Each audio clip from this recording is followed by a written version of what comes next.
Okay, so hear me out. I have a plan.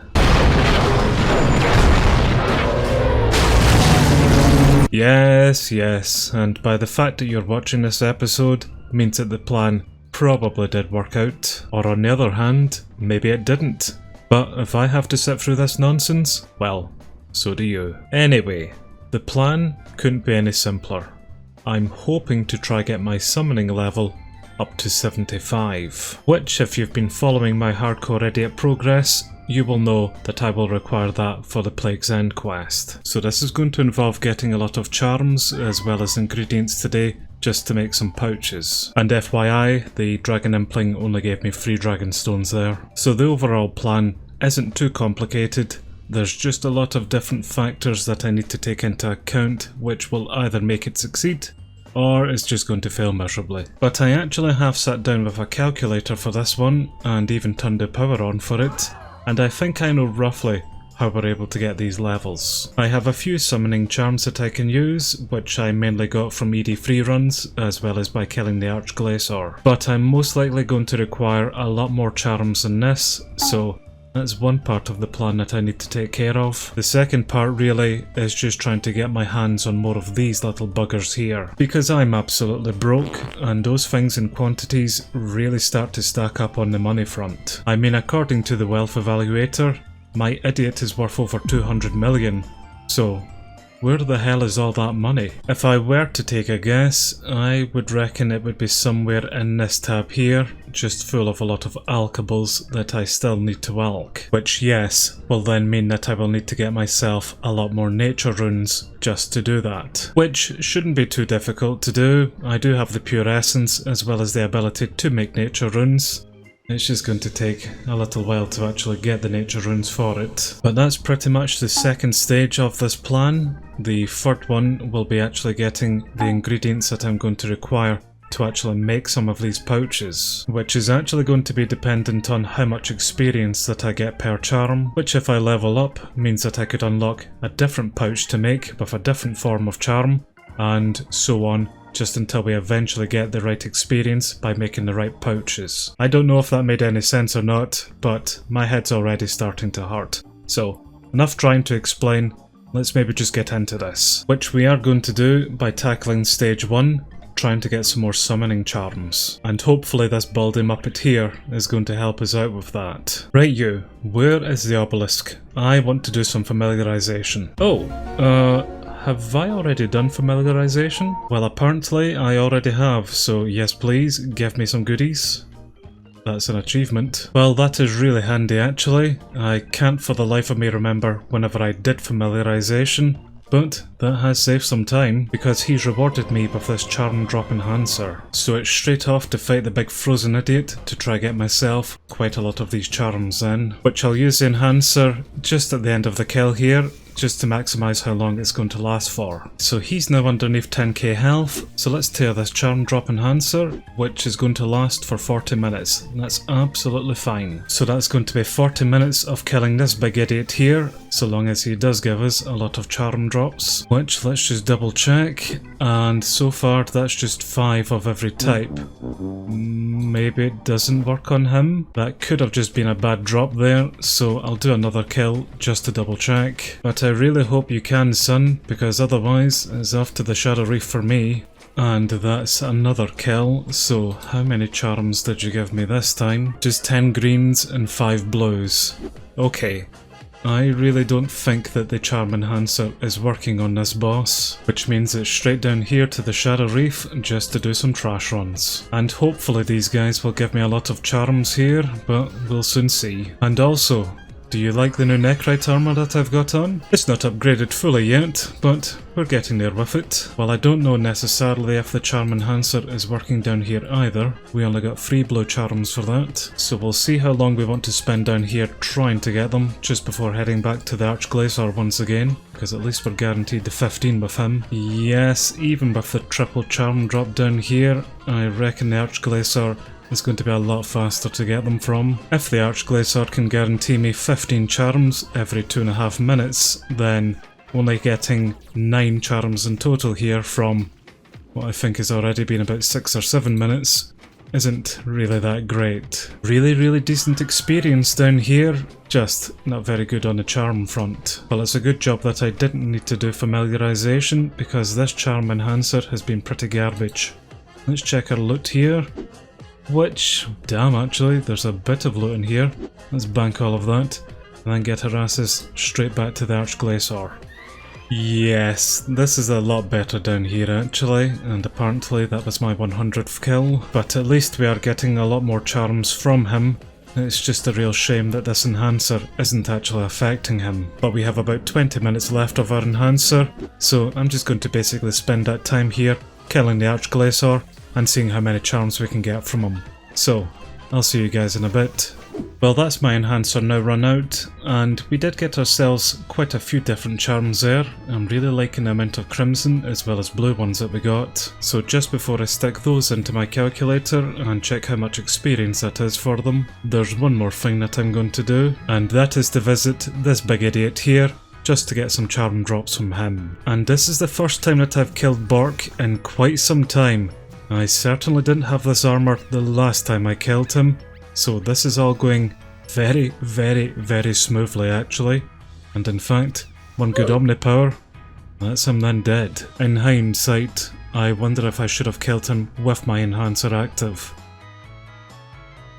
So I put all of the charms into my calculator, and it outputted me a lot of experience, so I think the first part of the plan has kind of worked. Now on to the second part. The money making part. The calculator also let me know that I'm going to require nearly 200,000 spirit shards, which I think is about 5 million GP worth of shards to buy. And I have a whopping 2.2 million GP to my name.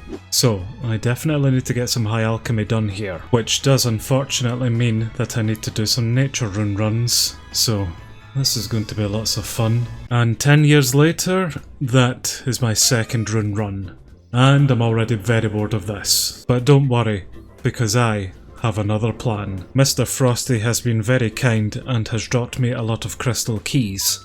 So, let's take these out and go open some crystal chests. Because I've heard that they can be quite good nature rune droppers. So, let's open a few of these and see what we get. But our very second one actually gave us a hell of a lot of different runes. Holy crap. And the third one gave me the exact same. Okay, I don't need to bother my arse about doing any more nature rune runs then. Well, we didn't get an amazing amount of them, but we did certainly get quite a few nature runes, as well as a lot of other junk here. So, maybe that was worth it? Well, who knows. But let's go make some money. Well, I have a lot of nature runes, as well as a lot of alchables to do, and also a lot of time on my hands apparently. So, I'll see you guys in a bit, and we'll see how much money we get from high alch and all of these. Right then, that's me hit the 5 million mark, so that should be enough for me to buy, I think it was 200,000 of these spirit shards. And even if it's not, I am definitely done with high alchemy for the moment. Time for the next step of the plan, which is to get a lot of different ingredients. I'm level 65 in summoning at the moment, and I want to get to level 66 so then I can use my gold charms to make some Barker toads. And to make the Barker toad pouches, I need some swamp toads. So we'll just grab a few here from the gnome swamp, and that's my first pretty much full inventory of those, and I'm already bored of collecting them. We need about 400 of them in total, so this little gnome here should be able to supply us with them, because I can trade in my big Chinchompa points for some noted swamp toads. So we should now have enough swamp toads to go alongside our gold charms to make these Barker toad pouches. At level 68 summoning, I would like to use the green charms to make some bunyips, which they are going to require some raw sharks to make, but we are already well ahead of the curve there, thanks to all of the swarm net fishing that we've been doing, so we have plenty of raw sharks to go alongside our green charms to make the bunyips. At level 70 summoning, we can use our crimson charms to make some ravenous locust pouches, which will require a pot of flour to make, but fortunately for us, this muppet here has us fully covered. So just a few short runs back and forward to the bank just to get some of these pots of flour. So that should be all of our pots of flour alongside our crimson charms just to make these ravenous locust pouches, and the shop does restock pretty quickly, so if I ever need more, I know exactly where to go. The final set of charms that we have are these blue ones here, and they are really the glue that's going to hold all of this plan together. Also at level 66 summoning, I can use those blue charms to make some mithril minotaurs, which are going to require mithril bars as their ingredient to make. And as I have nearly 700 blue charms, I am definitely going to need to get the finger out and get myself a lot more mithril bars made. So here's my next see you in a bit scene coming up, because I have a lot of mithril to mine and a lot of mithril bars to make. So I will see you guys in a bit. Right, well, I think that's now everything that we're going to require for this. We certainly have enough mithril bars to cover the blue charms now, so let's just take these out, if I can remember how to. The only thing that I need to do just before we get started with all of this is get one more level into our summoning skill actually, just to level 66. Then we can actually start making these barker toads as well as mithril minotaurs. And to help us along the way to do that, I'm going to make some of these stranger plant pouches, which is going to require some crimson charms as well as some bagged plants. And the bagged plants themselves shouldn't be too much of an issue to get, because this woman here should sell them somewhere. Bagged plant 1, so we'll just buy as many as we can and just run back and forward to the bank just to deposit them. Well, I think that's now everything that we're going to require for this, so let's see how close we can get to 75 summoning. We'll buy as many spirit shards as we can, 1.6 mil, that's fine. I'll need to come back and buy the spirit shard packs, but that's okay. For the moment though, we'll just make some bagged plants, or stranger plants, but this should give us 7k experience, which is an okay amount.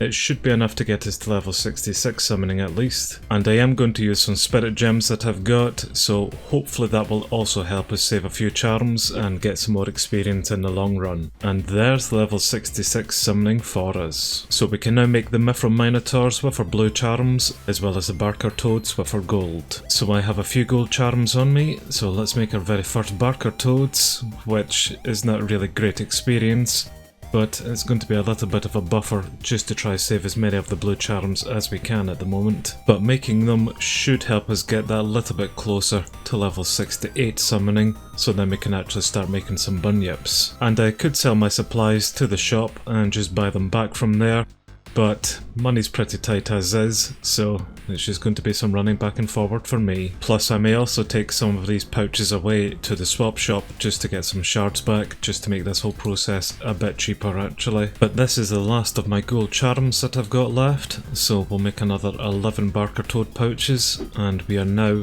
just shy of 12k experience until 67 summoning. But I've got a few blue charms with me alongside some mithril bars, so let's make some of these mithril minotaurs, which I nearly got 7k experience from just having an inventory of them. So these blue charms are definitely the key towards getting a lot of experience here and getting us up to level 75. But a full inventory of mithril minotaurs gives us nearly 15,000 experience, but it's just enough experience for us to reach level 67 in summoning. I have a couple of summoning focuses which I can use for even more experience here, so we'll see how much we can get from this inventory worth. So we've got 14,500 experience to beat, and we got nearly 16,000 for that. Not a tremendous amount more, but it's certainly helping us push our way up towards 68 summoning, which there is there actually, so that's level 68 in summoning, and we should now be able to make some bunyip pouches, which I have a few sharks here, so we'll start the process of making those. And our next summoning goal is level 70, so we can start making the ravenous locusts. So that's pretty much the last of the green charms used up then, so it's pretty much just making some mithril minotaurs just until we reach level 70, which does unfortunately mean having to spend quite a lot of money here buying these spirit shard packs. But these mithril minotaurs are so expensive to make, but the experience for them definitely makes up for it. We are now just 3k shy of level 69 summoning, which there is there actually, so that's 69 summoning. And because the blue charms are OP to use, that should be level 70 in summoning. So we can now start making the ravenous locust pouches with our crimson charms, as well as start raising some god birds. But nearly a full inventory of locust pouches gives us just about 3000 summoning experience. So it's going to take a little while, but we are now on the track towards 75, so let's see how close we can get. And there's 71 summoning, and we still have a few Crimson Charms left. And that, unfortunately, was the last of my Crimson Charms, so from here on in, we only have blue ones to go. Well, there's level 72 summoning at least. And I was a bit out on the Spirit Shard front, so we just need to spend a little bit more money just to get a few more shards. But we're definitely making a lot of progress here, because that's level 73 in summoning now, and I could use my blue charms alongside some obsidian charms just to make some obsidian golems, but it's still easier for me just to make these mithril ones at the moment, seeing as I've already spent a bloody eternity collecting the mithril bars to make them, so may as well just continue as we are. But hot damn, that's now level 74. One more level to go, which we do have a few more blue charms left, so we'll see how close we get with this. This is getting really painfully close though. And this sadly is the final run. Only 15 more blue charms to go, which unfortunately didn't give us enough experience, but we only have 25k experience remaining until 75 now, so I am actually incredibly pleased with all of that. The plan has pretty much worked pretty perfectly so far, if we exclude the Charm Enhancer. Still not sure why that didn't work. But 25,000 experience until 75 summoning, that is something we can definitely do here, because I've still got my Supreme Jack of Trades to do for the day, so let's activate it and get some more experience. Which there's an impling here, so sorry other person, but I need the experience towards this. Oh damn, there's a ninja just behind it I could have gotten instead. And we can actually get quite a few skills down here just by punching this rabbit to death. But why stop at just meleeing them? Let's cast some magic on them as well. And for good measure, just shoot them in the eye with our crystal bow. But that's now 17 of the 20 skills that we require to do, and ironically we now need to come back in and trade this muppet here, just to get some more summoning supplies, and quickly infuse a spirit wolf pouch, but that's now 18 of 20, and cleaning this grimy guam here, that will give us 19 of 20. So, one more to go, off to Varric. And we'll do a spot of divination for our 20th skill, seeing as there's no other skill around here that we could be doing. But that's 20 of 20 now, so let's deactivate our aura and go get our reward book. So let's put this book into summoning, which we're going to get 13,500 experience, which is definitely better than nothing. So we now just have under 12,000 experience until 75, and you know exactly where I'm going for that. Right Chuck, give me a huge experience lamp, and we'll stick that lamp straight into our summoning skill, which is going to give us nearly 25,000 summoning experience, but that's now level 75 in summoning. That is a whole 10 levels of summoning in one day here, all thanks to my ingenious plan. See, sometimes I can make things work. But yes, we now have level 75 summoning, which is one of the requirements for Plague's End. And 74 summoning is a requirement for One of a Kind. But we don't care about that. We are definitely slowly chipping away at all of the skilling requirements that we require for the Plague's End quest. Just a couple more to go, and then we'll be all set for this quest. But I'm definitely happy with today then, and if you have enjoyed this episode of Hardcore Idiot, then why not give the video a like and subscribe to the channel as well, just to keep up to date with our journeys here. I think for the remainder of the day, I'm just going to spend a little bit of time here woodcutting away. So thank you very much for watching, and I will see you guys in the next one. Bye for now everyone, bye bye.